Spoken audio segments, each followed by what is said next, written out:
The Battle of the Fork, 11 July 1776. Probably one of the least known, if hardly not even known at all, battles that occurred in was then Rowan County. We're going to call Burke County because it became Burke County in 1777 during the American Revolution. This probably was, I guess you could say, the first battle of the Revolution fought in our area here. And the Battle of the Fork is really more than just a single battle. It's kind of a campaign of sorts, or a protracted battle, and I'll get into that.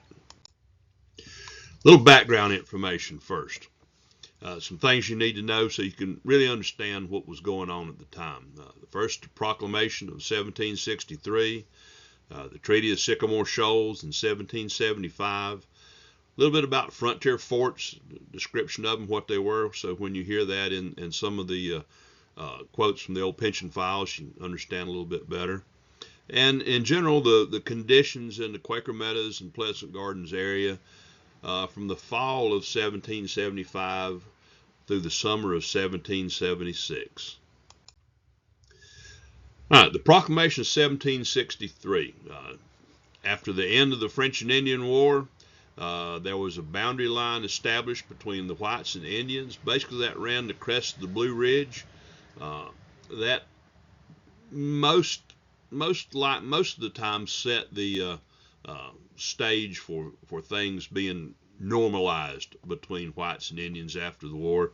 Of course, there was some incursions across the line, but as a general rule, that was pretty much adhered to. And again, that line ran across the crest of the Blue Ridge, which is just west of us here. Treaty of Sycamore Shoals, 1775. This kind of started changing a little bit of everything that was going on. Richard Henderson, who was from Granville County here in North Carolina, he purchased a tremendous tract of land from the Cherokee, basically all of what is the present day state of Kentucky and most of what is the present day state of Tennessee. A tremendous amount of land. And that purchase, that deal, that treaty he made, was generally agreed upon by all parties. Oconomowoc, one of the principal chiefs of the Cherokee, was in favor. However, Dragon Canoe, a younger chief of the Cherokee, was adamantly against it, and that's really where the trouble started. A little bit about frontier forts. In the pension applications and in some of the quotes we have, they talk about forts, stations, and blockhouses, and those terms can all be really interchangeable when you hear the word fort. A fort or a station is usually, and the key word is usually, a palisaded wall around a blockhouse or a cabin or several cabins. You hear the word fort, and automatically people think about some military fort with cannons and guarding river crossings and such. That's not the case with these forts on the frontier that were put up, not necessarily by militia. Some of them, of course, were in specific cases, but most of the time these forts were put up by the people who lived in the area as a place of refuge. And again, a fort or station, those words are interchangeable. You hear fort, and it could mean a palisaded walled place. You could hear station, it could mean the same thing. A blockhouse. Typically, a blockhouse was 2 stories with the upper story being overhanging. A blockhouse could be a standalone structure without any type of palisades around it, or it could be surrounded by a palisaded wall or some other type of defensive perimeter around it. Now, the conditions in Quaker Meadows and Pleasant Gardens from the fall of 75 to the summer of 76. Like I say, after the close of the French and Indian War, the Treaty of 1763, This area through here was generally peaceful. There were relatively little, if any, tensions between whites and Indians through this area. Um, Things started changing, though, after the Treaty of Sycamore Shoals and the Dragon Canoes actions that became a constant threat of Indian attack. That was also spurred on by the British, because you remember 1775, April 1775, the Lexington Concord. A lot of things were going on, and the British had the idea of, let's stir up a little trouble that'll keep the people, particularly in western North Carolina, and this also occurred in South Carolina as well as in Virginia, keep them tied down on the frontier. Frontier forts started being built all along the Catawba and tributaries along the frontier, and spies were put on patrol along the frontier. Now, the word spies, you need to understand what spies mean. Spies were not 007 type agents. That was the term used for scouts that were sent out. Typically what they would do, they would set out their spies or their scouts and from the forts, and they would have two groups. The first group would make like a 2 or 3 mile perimeter, circular perimeter around the fort, looking for any type of sign of any type of Indian incursion or whatever. A second group would go out a little bit further, 5-6 miles out, and do the same thing. They would patrol a circular pattern around the fort, and in doing so, they were able to keep a fairly good idea of when trouble may be coming in. McDowell calls out the militia. James McDaniel, in his pension application, stated, he volunteered and entered the service of the United States on or about the first day of June, 1776, and was ordered by Major Daniel McKessick and Colonel Charles McDowell to march to Davison's Fort on the Catawba River, and was stationed at said fort as a guard to keep the Indians off the frontiers, and had been stationed scouting and spying. And again, this is all due to that heavy chance of attack. They had some minor little incursions, but the militia were getting good information, particularly from the threat of the British actions enticing the Indians to attack, and the Dragon Canoes' willingness to attack. So it was enough that the militia was called out, and they were sent out to the frontier forts to guard. Forts started to be built along the frontiers. Josiah Brandon, in his pension application, gives an account of building a fort. So we were marched to the frontiers and built a fort for the protection of that part of North Carolina. The fort is in the limits of what is now Burke County, North Carolina. We then called the place Fort Royal, now known by the name in North Carolina by the name Old Fort. Davison's Old Fort, at least in 1776, when it was first constructed, they called it Fort Royal. I imagine that's because of the Royal Gorge, that area known there. If you come down from Black Mountain, down the mountain on, some of you are old enough to remember old US 70 and NC 10 that wound its way down the mountain and came out near Andrews Geyser down that way and on into the town of Old Fort. That area is known as the Royal Gorge, so I'm sure that's where that name came from. Was Royal a family?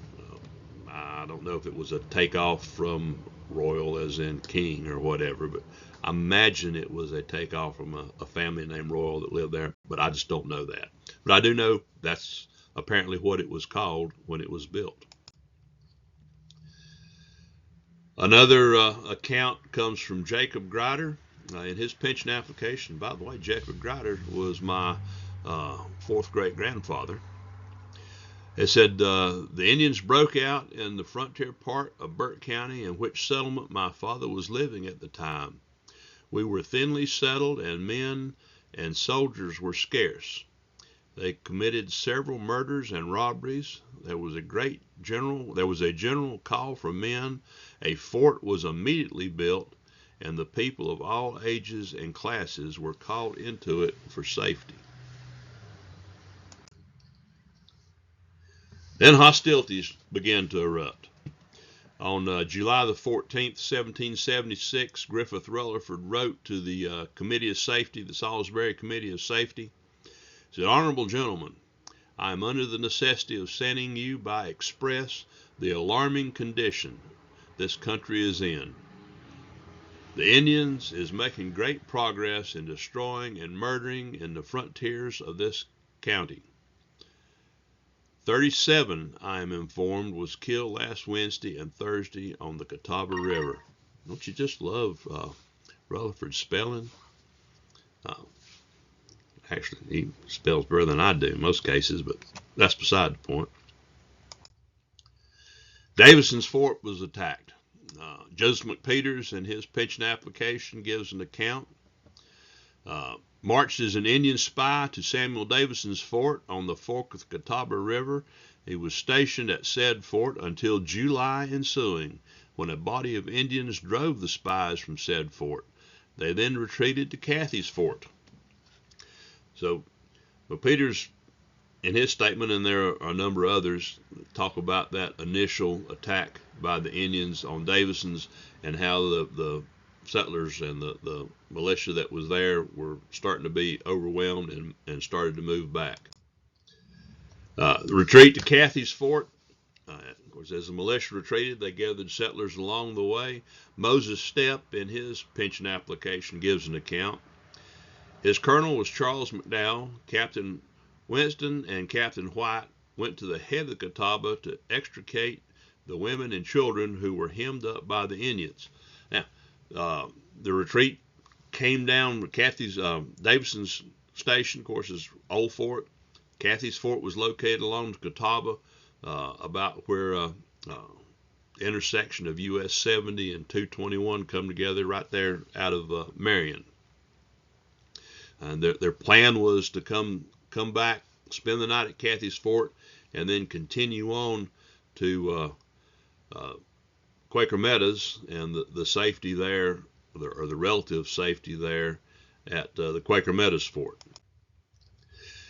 Give you a little idea about the locations of these forts, so you can get in your mind exactly where they were. If you'll see there, number one there is Davison's Fort in what's today Old Fort. Number two is where Cathy's Fort was located. The number three is about where the Battle of the Fork occurred, and then the number four marks McDowell Station, or the Quaker Meadows Fort, as it's properly called. McDowell Station is what everybody calls it, so I said McDowell Station because you can remember it that way, but the true name is the Quaker Meadows Fort. You never see McDowell Station written in any primary source documentation. It's always the Quaker Meadows Fort. And this is another map, a modern map. Might help you define a little bit better about those locations and how they lay out on today's map.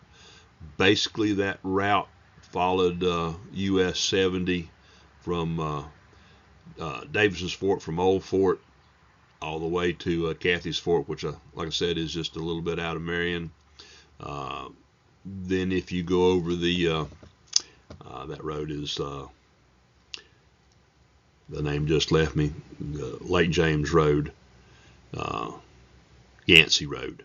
Yancey Road coming from 221-70 intersection that runs across, and by the way, passes by where we did the grave marking there at the Dobson grave marking here a couple months ago. The Battle of the Fork was probably 3 miles or so beyond where Cathy's Fort was located. Then the road is kind of covered by Lake James from there on out. Eventually, you end up at Quaker Meadows Fort, which was located a little bit beyond Freedom High School.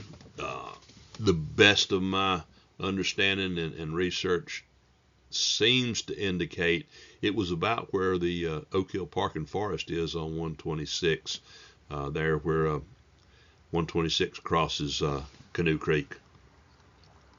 But that was their objective, to get the first day, pull back from Davison's to Cathy's, spend the night, which they did, and then move on. Their objective was to move on to the Quaker Meadows Fort. Now, a little bit about those forts, and you can see there, those forts were set up about 10 to 12, no more than 15 miles apart. And that's pretty typical all over. And the idea being that in that 15 or so mile radius around those forts, you could get there in a day's travel. So if you look at from Davison's to Cathy's, it's about 15 or so miles, 10, 15, or more like probably 12, 13 miles, actually, if you go by the road today. From Cathy's Fort to the Quaker Meadows Fort, you're looking at maybe 15 miles by the road today. I'd say at that time, because that road was a little more straighter than what you have to drive today, was probably another 12 or 14 miles at the most.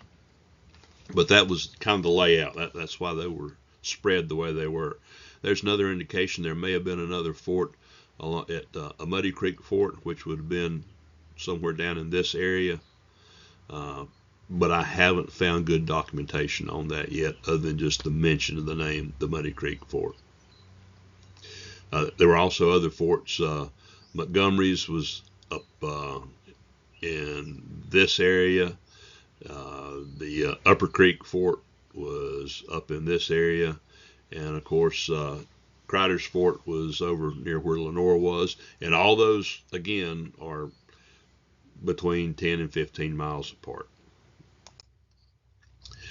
The Cherokee lay in ambush there along the North Fork of the cross, where the road crossed the North Fork. James McDaniel, in his pension application, states the first engagement they met with the Indians who lay in ambush at the North Fork of the Catawba River. That's a good place to ambush. You can still see that area when the water is really low on the lake. There, about where Burnett's Landing is where the North Fork of the Catawba and the Catawba River come together. Of course, all that's open now, but at the time would have been closed in. Slightly above that, and most likely where the road came across, it kind of chokes down a little bit, which would make a really good ambush site. And if you go up the North Fork, follow up the North Fork, you also have a good access that way. Then when the attack came, Joseph Ford gives an account. At the crossing of the North Fork of the Catawba River, we were met by a considerable number of Indian warriors belonging to the Cherokee Nation, and we had an engagement with them. Jacob Grider, again, my fourth great-grandfather, gave an account of the battle. That we collected all the families that were there, and on our way to the fort we were attacked by the Indians, and a warm engagement ensued. The Indians fled.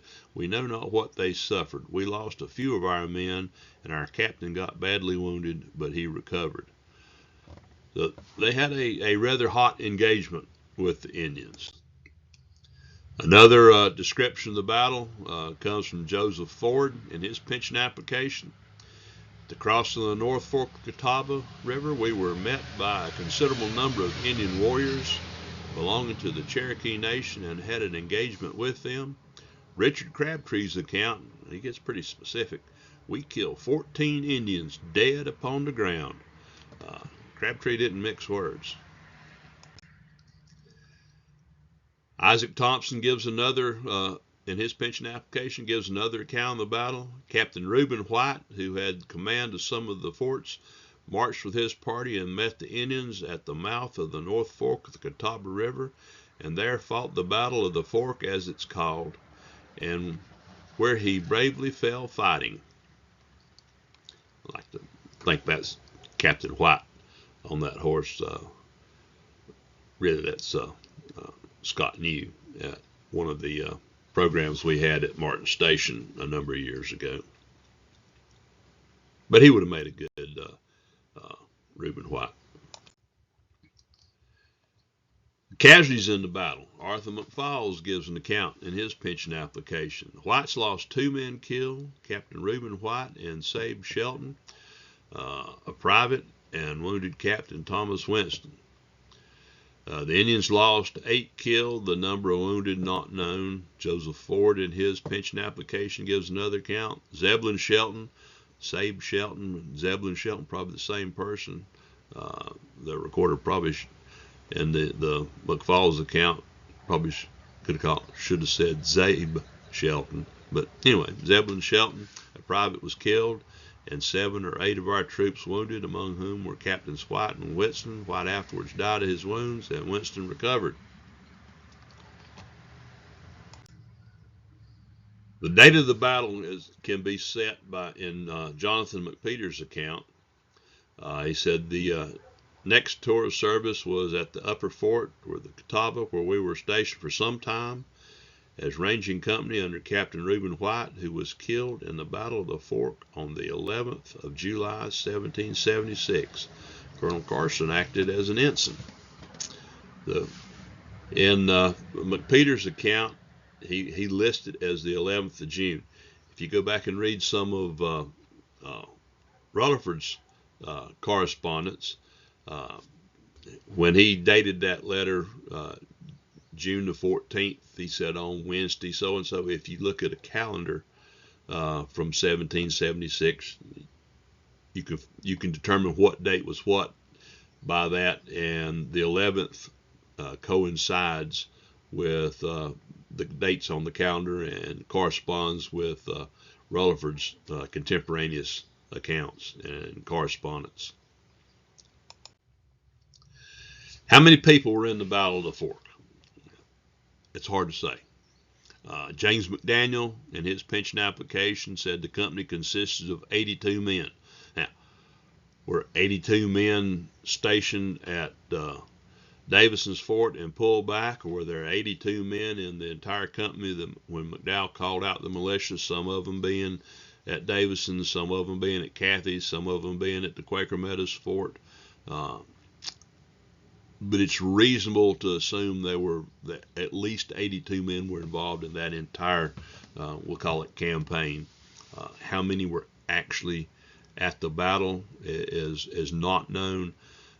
I would think if they had started at Davison's and they moved back to Cathy's and then continued on down, and we know that Rutherford says that there were 10 men and like 120 women and children at the McDowell's had under him there at Quaker Meadows. So that's going to leave roughly 70 somewhere else. So chances are there were 70 or 80 people in the militia that were involved in that battle. Joseph Ford in his pension said we were met by a considerable number of Indian warriors belonging to the Cherokee Nation. What is a considerable number? I don't know. We do know a number that 2 numbers, I think they mentioned, that were killed. So you have a good idea that there was a bunch. We'll put it that way. There was a bunch. Following the battle, Benfield Wood in his pension application stated, we marched to the Quaker Meadow Fort, stationed at said fort until reinforced by General Rutherford's army. Jacob Grider stated, as soon as our fight was over, we hurried on with our little charge. So they had a battle there. It lasted a relatively short time. The Indians had fled, and they moved on as fast as they could to the safety of Quaker Meadows, or the relative safety of Quaker Meadows. We know from Rutherford's account letter to the Committee of Safety that Quaker Meadows Fort was under siege. He said, I am also informed, this was on his July 14th letter, he said, I am also informed that Colonel McDowell, 10 men more, and 120 women and children is besieged in some kind of fort. The Indians around them, no help to them before yesterday, and there's the key, no help to them before yesterday, and they were surrounded on Wednesday. I expect the next account to hear that they are all destroyed.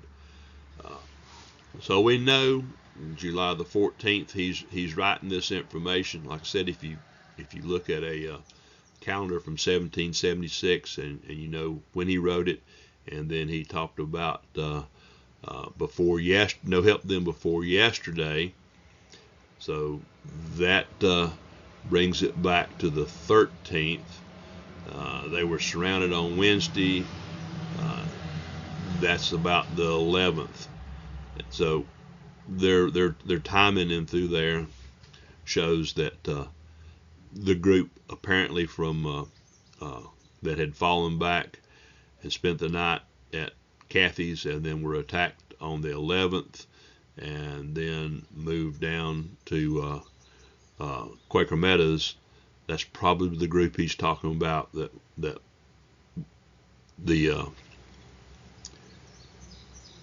that's probably the group he was talking about that relieved them or that helped them or some kind of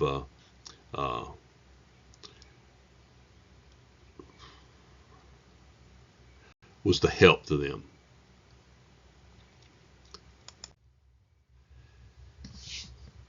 We know from a number of pension files that Rutherford eventually relieved the fort. According to Joseph McPeters, was stationed at the Quaker Meadows Fort until reinforced by General Rutherford's army. Richard Crabtree stated General Rutherford, shortly after this engagement, he's talking about after the Battle of the Fork, generally after this engagement, came on with his brigade. Eventually, the Quaker Meadows Fort was relieved. I got to tell you a little bit about this picture. Every time I see this, it brings back good memories to me. We did a program, close to 30 years ago, 25 years ago, at Martin Station, where we actually had a siege of the station, and it was all what we call a first-person event. It was closed to the public. It was just our groups that were in there, and we actually had a group of native reenactors who surrounded the fort, besieged the fort, and we were locked up inside and put guards up all through the night and got attacked during the night and during the day and harassed all the time and had to send out spies and everything like that would have been done. But when the siege was finally broken and everything was closing up, the militia was lined up and we were treated to a drink. You see the jug there in Captain Titus' hands. He passed that around, and that was the most horrible tasting, whatever it was. He claimed it was rum, but I've drunk a lot of rum too.